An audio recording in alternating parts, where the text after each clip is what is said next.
السلام علیکم ورحمۃ اللہ وبرکاتہ۔ ان الحمد للہ نحمده ونستعینه ونستغفره ونؤمن به ونتوکل علیہ، نعوذ باللہ من شرور انفسنا ومن سیئات اعمالنا، من يهد الله فلا مضل له ومن يضلل فلا هادي له، ونشهد أن لا إله إلا الله وحده لا شريك له، ونشهد أن محمدا عبده ورسوله أرسله بالحق بشيرا ونذيرا بين يدي الساعة، ومن يطع الله ورسوله فقد فاز فوزا عظيما۔ إن خير الكلام كلام الله، وشر الأمور محدثاتها، وكل محدثة بدعة، وكل بدعة ضلالة، وكل ضلالة في النار۔ فقد قال الله تعالى في القرآن المجيد والفرقان الحميد: اعوذ باللہ من الشیطان الرجیم، بسم اللہ الرحمن الرحیم۔ یا ایہا الذین آمنوا اذا نودی للصلاة من یوم الجمعة فاسعوا الى ذکر اللہ وذروا البیع، ذالکم خیر لکم ان کنتم تعلمون۔ فَإِذَا قُضِيَتِ الصَّلَاةُ فَانتَشِرُوا فِي الْأَرْضِ وَابْتغُوا مِن فَضْلِ اللَّهِ وَاذْكُرُوا اللَّهَ كَثِيرًا لَعَلَّكُمْ تُفْلِحُونَ۔ وَإِذَا رَأَوْا تِجَارَةً أَوْ لَهْوًا انفَضُّوا إِلَيْهَا وَتَرَكُوكَ قَائِمًا، قل ما عند الله خير من اللهو ومن التجارة والله خير الرازقين۔ صدق اللہ۔ معزز و محترم اسلامی بھائیوں، ساری تعریف ہے اور بڑائی اللہ رب العالمین کے لیے ہے، جو ہم سب کا رب ہے، جس نے پوری کائنات کو پیدا کیا، ہمیں انسان بنایا، سارے مخلوقوں میں سب سے افضل مخلوق اللہ تعالیٰ نے ہمیں اور آپ کو بنایا، اور پھر ان افضل مخلوق میں بھی اللہ تعالیٰ نے ہمیں ایمان والا بنایا۔ اللہ تعالیٰ نے دنیا میں بہت ساری چیزوں کو پیدا کیے، بے شمار اللہ تعالیٰ کی تخلیقات ہیں، مخلوقات ہیں اس کائنات میں، آسمان اور زمین میں، زمین کے اندر، آسمان کے اوپر،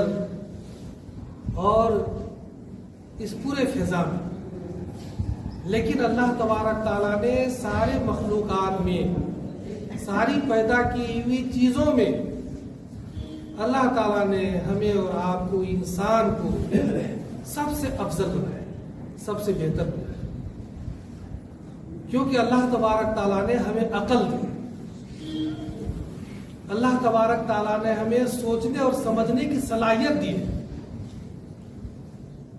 ہم وہ حیوان ہیں جو عاقل ہیں، عقل رکھتے ہیں، سمجھ بوجھ رکھتے ہیں، اچھائی اور برائی میں فرق کر سکتے ہیں۔ اس حساب سے ہمارے درمیان اور دنیا کے دوسرے مخلوق کے درمیان بہت زیادہ فرق ہو جاتا ہے۔ اللہ تعالیٰ نے دوسرے مخلوق کو صرف اس لیے پیدا کیا ہے تاکہ ہم انسان ان سے فائدہ اٹھا سکیں، یا وہ اللہ تبارک تعالیٰ کا صرف ذکر کریں، اس کے علاوہ ان کا اور کوئی کام نہیں ہے. اللہ تبارک تعالیٰ نے ہم انسانوں کے فائدے کے لیے دنیا کی ساری چیزوں کو پیدا کیا. دنیا میں جتنی بھی چیزیں ہیں، جتنے بھی مخلوقات ہیں، وہ ہمارے فائدے کے لیے پیدا ہیں. ان سے کوئی حساب و کتاب نہیں ہونا مرنے کے بعد. قیامت کے دن ان مخلوقات سے کوئی حساب کتاب نہیں ہوگا. لیکن اللہ تبارک تعالیٰ نے چونکہ ہمیں عقل دیا ہے، ہمیں سمجھ بوجھ عطا کیا ہے، اس حساب سے اللہ تعالیٰ نے ہمارے اوپر ذمہ داری بھی عائد کی ہے. اللہ تعالیٰ نے ہمارے اوپر ایک اہم ذمہ داری عائد کی ہے، اور وہ ذمہ داری ہے اللہ تبارک تعالیٰ کی عبادت. اللہ تبارک تعالیٰ کی خوشنودی کو حاصل کرنا، اللہ تعالیٰ کو خوش کرنا، اللہ کے حکم کو، اللہ کی شریعت کو، اللہ کے دین کو دنیا میں قائم کرنا، یہ ہماری اور آپ کی ذمہ داری ہے. اللہ تبارک تعالیٰ نے ہمیں اور آپ کو ایک مقصد کے ساتھ پیدا کیا ہے. افحسبتم انما خلقناکم عبثا وانکم الینا لا ترجعون. اے انسان، کیا تم یہ سمجھتے ہو کہ کیا ہم نے تمہیں دنیا میں بیکار پیدا کیا اور تمہیں ہمارے طرف پلٹ کر کے نہیں آنا ہے؟ انسان کو جھنجھوڑا جا رہا ہے، اللہ تعالیٰ جھنجھوڑ رہا ہے انسان کو. اے انسان، تم یہ مت سمجھو کہ ہم نے تمہیں دنیا میں بیکار پیدا کیا ہے، بلا وجہ پیدا کیا ہے، جس طرح سے دوسرے مخلوق کو پیدا کیا کہ ان کی زندگی کا کوئی مقصد نہیں ہے اور ان کو بس زندگی یہاں سے گزار کے چلے جانا ہے. اللہ تعالیٰ نے ہمیں مقصد کے ساتھ پیدا کیا، اور اس مقصد کے لیے ہمیں اور آپ کو محنت کرنا ضروری ہے. اس مقصد کو حاصل کرنا ہماری ذمہ داری بنتی ہے. اگر اس مقصد کو ہم حاصل نہیں کرتے ہیں تو ہمیں یاد رکھنا چاہیے کہ وَأَنَّكُمْ إِلَيْنَا تُرْجَعُونَ، یہ انسان تمہیں پھر ہمارے طرف ہی پلٹ کر کے آنا ہے، پھر ہمیں اللہ تعالیٰ کی طرف پلٹ کر کے جانا ہے، اور پھر اس وقت اللہ تبارک تعالیٰ ہم سے حساب اور کتاب لے گا، ہمارا محاسبہ کرے گا. ہم سے ہماری زندگی کے بارے میں اللہ تعالیٰ سوال کرے گا، ہم سے ہماری عمر کے بارے میں اللہ تعالیٰ سوال کرے گا، ہم سے ہماری جوانی کے بارے میں اللہ تعالیٰ سوال کرے گا، ہم سے ہماری طاقت کے بارے میں اللہ تعالیٰ سوال کرے گا. ہمیں جو اللہ تعالیٰ نے وقت دیا ہے، قیمتی وقت، اس کے بارے میں اللہ تعالیٰ سوال کرے گا کہ ان چیزوں کو تم نے کس چیز میں گزارا، کس چیز میں صرف کیا، کہاں پہ لگایا. اور جب تک ہم اس سوال کا جواب نہیں دیں گے، اس وقت تک ہمارا قدم جو ہے اللہ تعالیٰ کے سامنے سے ہل نہیں سکتا ہے. اس سوال کا جواب دینے کے لیے اس کی تیاری ضروری ہے. اگر قیامت کے دن ہمیں اپنی زندگی کا سوال دینا ہے، اپنی عمر کا کے سوال کا جواب دینا ہے، اپنے وقت کے سوال کا جواب دینا ہے، اور اپنے جو اللہ تعالیٰ نے ہمیں دولت عطا کیا، علم عطا کیا، اس کا حساب و کتاب دینا ہے، تو اس کے لیے اس دنیا میں تیاری کرنے کی ضرورت ہے. تبھی جا کر کے ہم اس کا جواب کل قیامت کے دن دے سکتے ہیں. تو اللہ تبارک تعالیٰ نے ہمیں اور آپ کو ایک خاص مقصد کے ساتھ دنیا پیدا فرمایا. انما الدنیا خلقت لکم وانکم خلقتم للآخرہ. پیارے نبی صلی اللہ علیہ وسلم کی بہت ہی پیاری حدیث ہے. آپ فرماتے ہیں کہ اے انسان، دنیا تو تمہارے لیے پیدا کی گئی ہے، لیکن تم آخرت کے لیے پیدا کی. اس چیز کو ہمیں ذہن میں رکھنا چاہیے کہ جو ہمارے ایمان کا ایک اہم حصہ ہے کہ مرنے کے بعد ہمیں دوبارہ زندہ ہونا ہے اور اللہ تبارک تعالیٰ کے سامنے حساب کتاب دینا ہے۔ جب اس تصور کو، اس کنسیپٹ کو، اس عقیدہ کو ہم اپنے دل میں مضبوطی کے ساتھ رکھیں گے، تب اس دنیا میں ہم اپنے مقصد کو سمجھ سکیں گے اور اپنے مقصد کے مطابق ہم تیاری کر سکیں گے۔ اللہ تبارک تعالیٰ نے اس دنیا میں جس خاص مقصد کے لیے ہمیں پیدا کیا، اس میں سے ایک بہت بڑی چیز، بہت بڑی ذمہ داری، بہت اہم مقصد یہ ہماری عبادت ہے، جو ہم اللہ تعالیٰ کے لیے انجام دیتے ہیں۔ ہمارے اوپر تو بہت ساری ذمہ داری اللہ تعالیٰ نے عائد کی ہے، ان میں کچھ چیزوں کا تعلق اللہ تعالیٰ سے ہے، اللہ کے حقوق جو کہلاتے ہیں، اور بہت ساری چیزوں کا تعلق بندوں کے حقوق سے ہے۔ اس دنیا میں اللہ کا نظام قائم کرنے کے لیے جو ذمہ داری ہمارے اوپر عائد ہوتی ہے، جو اس کے تقاضے بنتے ہیں، ان تمام ذمہ داری کو ادا کرنا مسلمانوں کے لیے ضروری قرار دیا گیا ہے۔ لیکن جو سب سے اول مقصد ہمارا اور آپ کا ہے، وہ اللہ تبارک تعالیٰ کی عبادت ہے۔ اور اللہ تبارک تعالیٰ کی عبادتوں میں بھی نماز، جو اللہ تعالیٰ کی سب سے اہم عبادت ہے، اس کو ہمیں سمجھنے کی ضرورت ہے، کیونکہ اللہ تبارک تعالیٰ نے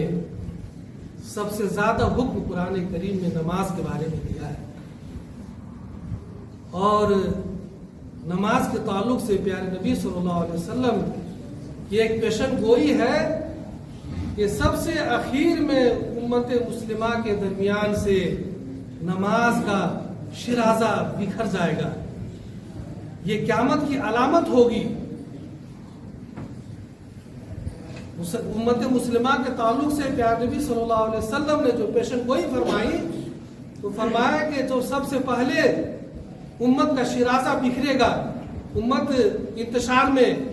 اور اختلاف میں چلے جائیں گے، وہ خلافت کے اٹھ جانے کی وجہ سے۔ خلافت جو اللہ تبارک تعالیٰ نے اس دنیا کے لیے، مسلمان کے لیے، ساری امت کے لیے جس سسٹم کو اللہ تعالیٰ نے پسند کیا ہے، اور جس سسٹم کے تحت ہم قرآن کے پیغام کو، قرآن کی تعلیمات کو دنیا میں نافذ کرتے ہیں، شریعت کو نافذ کرتے ہیں، وہ خلافت کا سسٹم ہے۔ اور یہ خلافت کا زمانہ ہم جانتے ہیں کہ پیارے نبی صلی اللہ علیہ وسلم کے بعد خلفائے اربعہ نے،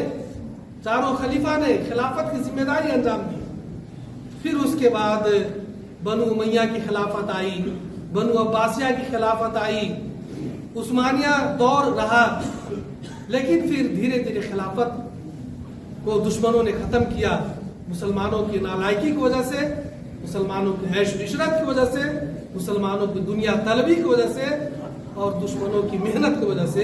خلافت کا سسٹم ختم ہو گیا۔ اس چیز کی پیشن گوئی پیارے نبی صلی اللہ علیہ وسلم نے پہلے ہی کی تھی کہ سب سے پہلے اس امت میں خلافت کا شیرازہ بکھرے گا،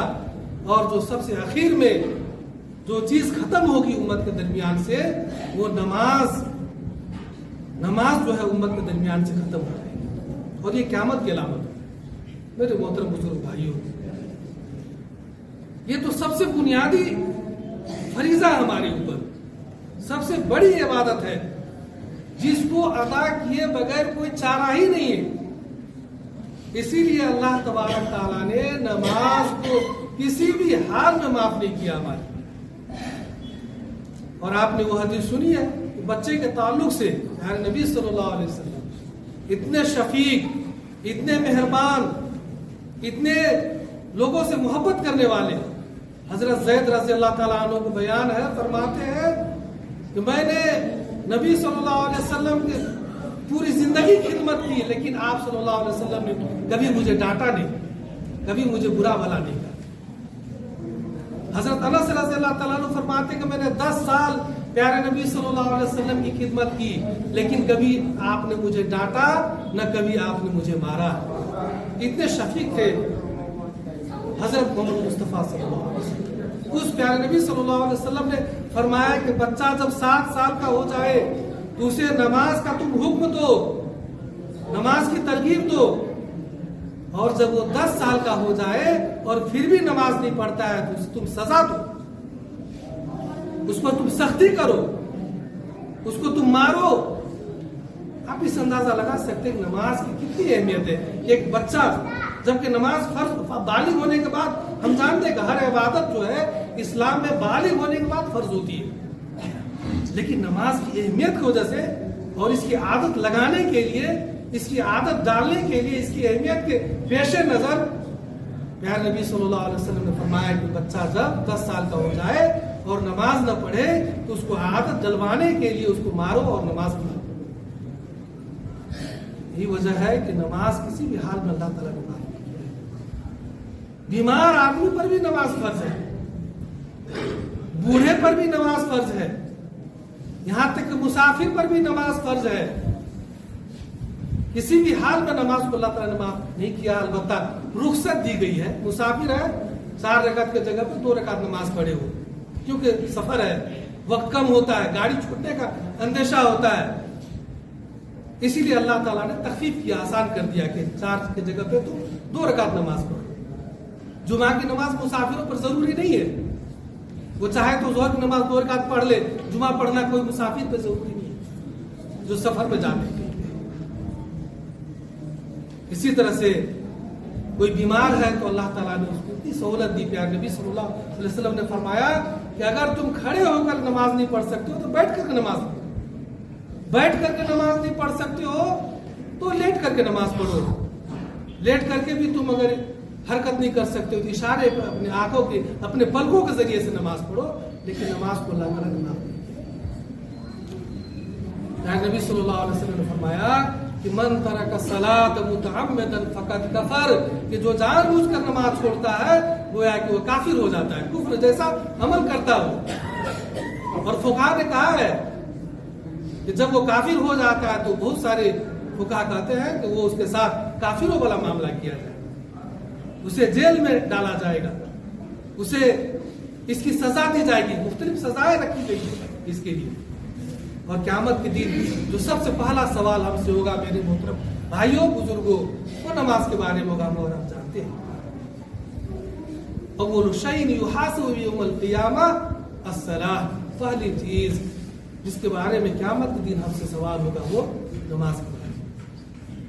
لیکن افسوس کا مقام ہے اس دین کے اہم حصہ کو، اس دین کی اہم رکن کو،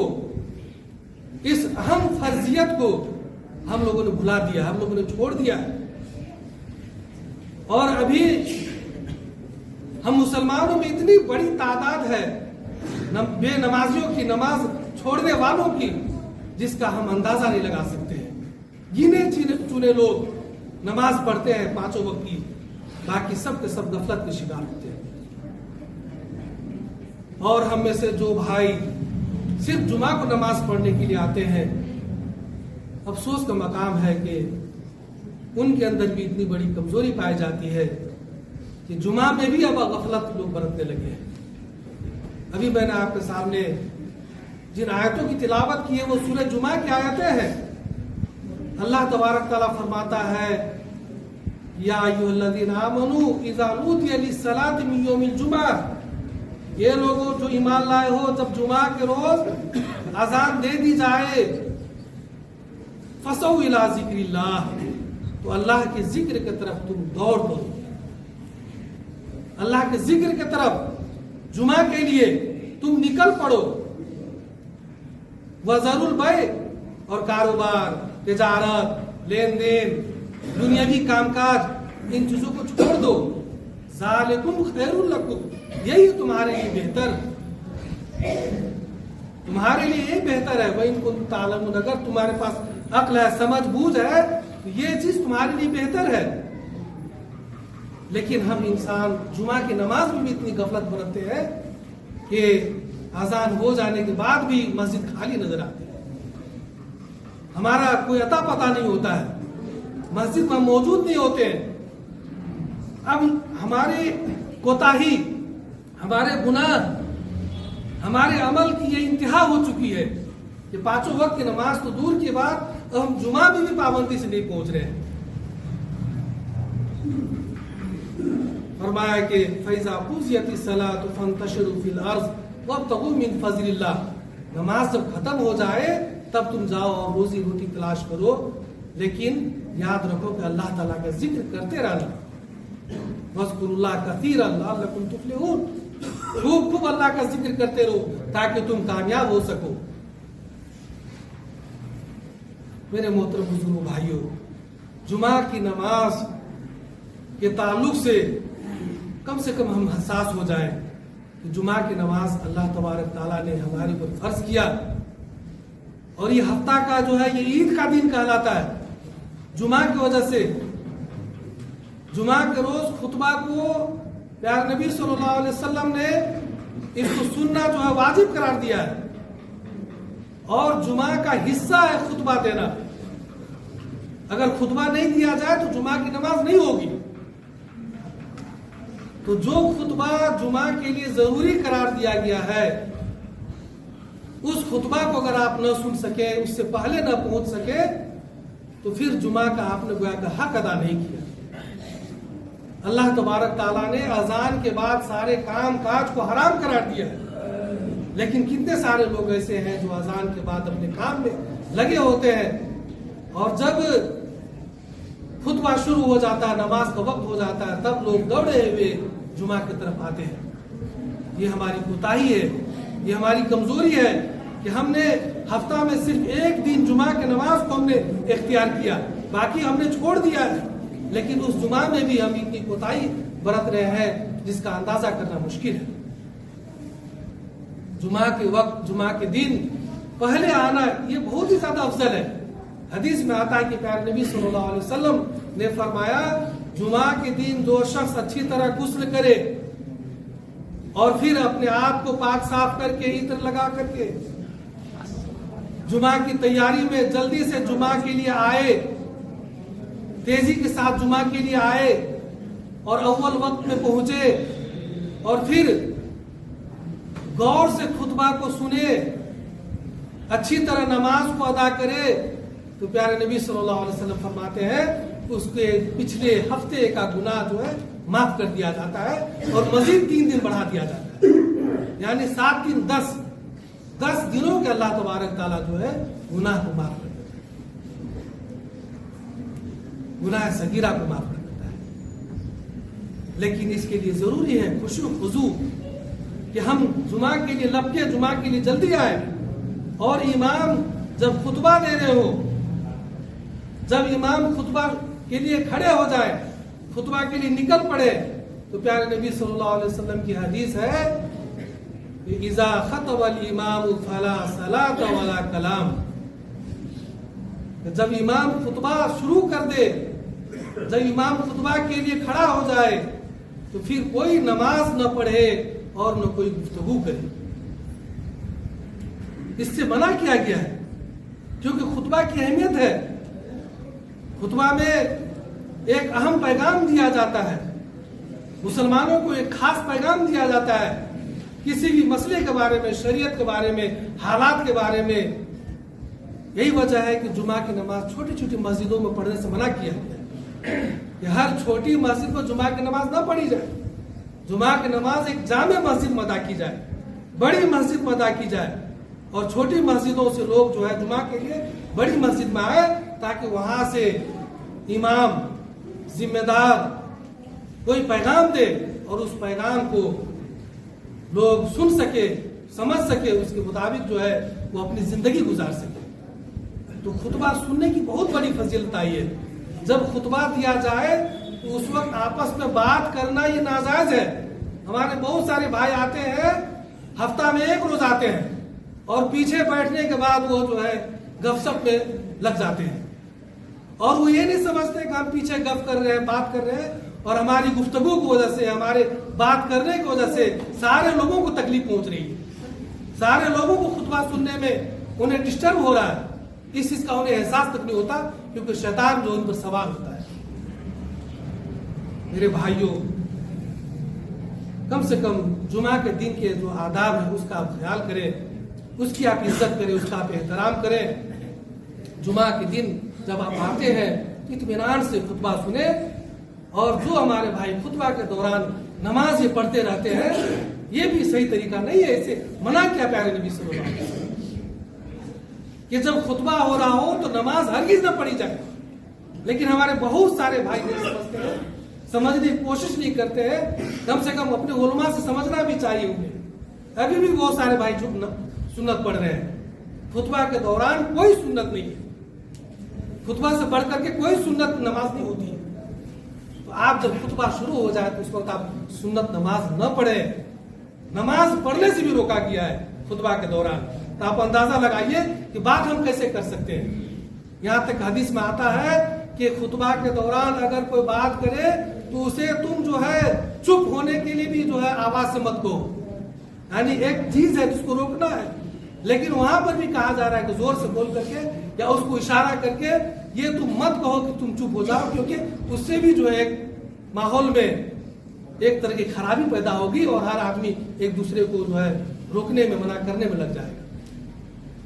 تو خطبہ سننا یہ آپ کے لیے ہمارے لیے سب کی ضروری ہے میرے بھائیوں۔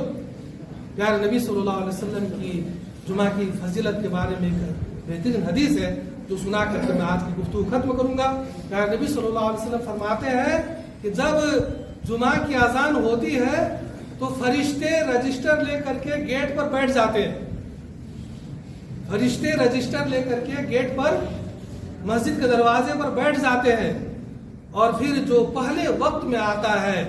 اول وقت میں جو آتا ہے، فرشتے ان کا نام نوٹ کرتے ہیں اور انہیں جو ہے اونٹ کے برابر ثواب ان کے حصے میں لکھا جاتا ہے۔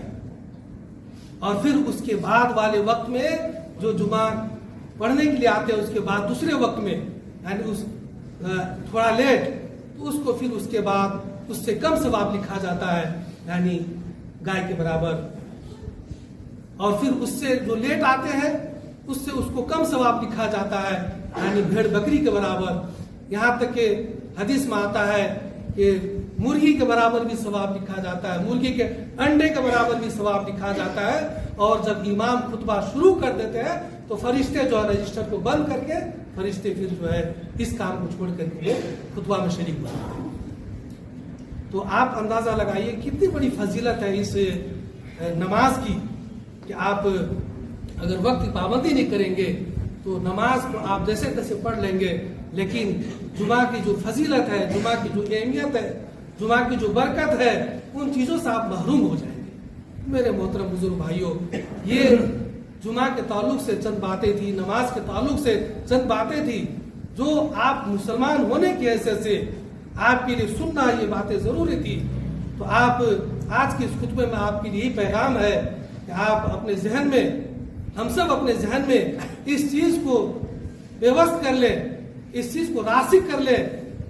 اس چیز کو اپنے دل میں بیٹھا لیں کہ اللہ تبارک تعالیٰ نے ہم سارے مسلمانوں پہ نماز کو فرض کیا ہے، اور پانچوں وقت کی نماز ہمیں پڑھنا ہر حال میں ضروری ہے، اس سے کوئی چھٹکارا نہیں ہے۔ اور جب تک ہماری نماز نہیں ہوگی، جب تک ہم نماز نہیں پڑھیں گے، نماز ہماری مکمل نہیں ہوگی، نماز میں کمزوری پائی جائے گی، اس وقت تک جو ہے ہم کل قیامت کے دن اللہ تعالیٰ کے سامنے جواب دینے سے بچ نہیں سکیں گے، اور ہم آگے نہیں بڑھ سکیں گے، اور جنت ہمیں نہیں مل سکے گی۔ اور خطبہ جمعہ کے دن جب آپ آتے ہیں تو وقت پر آئیے، خطبہ سے پہلے پہنچیے، اور اپنا نام جو ہے